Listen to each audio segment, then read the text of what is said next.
বাংলাদেশ জাতীয়তাবাদী cyber user দল বিএনসিইউপির গৌরব ও সাফল্যের 15তম প্রতিষ্ঠা বার্ষিকী উদযাপিত হয়েছে এক গর্বিত আবহে। এই উপলক্ষে শ্যামনগর উপজেলা সাইবার ইউজার দলের উদ্যোগে আয়োজন করা হয় এক ব্যতিক্রমী কর্মসূচির, যেখানে শ্রদ্ধা জানানো হয় আমাদের জাতীয় ইতিহাসের গৌরবময় অধ্যায় জুলাই আগস্ট গণঅভ্যুত্থানে শহীদ হওয়া সকল বীরদের। অনুষ্ঠানে কালো ব্যাজ ধারণের মাধ্যমে শহীদদের স্মরণ করা হয় নীরবতায়। আয়োজন করা হয় এক মৌন মিছিল।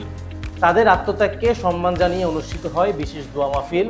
শান্তির প্রার্থনায় উচ্চারিত হয় একতার ধ্বনি। শুধু স্মরণেই নয়, ভবিষ্যতের প্রতীক হিসেবেও নেওয়া হয় অনন্য এক উদ্যোগ, বৃক্ষরোপণ কর্মসূচি। এই সবুজ আন্দোলনের মাধ্যমে যেন শহীদদের রক্তে রাঙানো ভূমিতে গড়ে উঠুক এক নবজাগরণের বাংলাদেশ।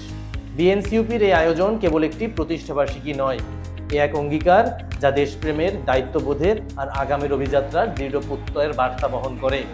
শহীদদের রক্ত বৃথা যাবে না, এই শপথে এগিয়ে যাক সাইবার প্রতিরোধের কণ্ঠ, এগিয়ে যাক বাংলাদেশ জাতীয়তাবাদী সাইবার ইউজার দল।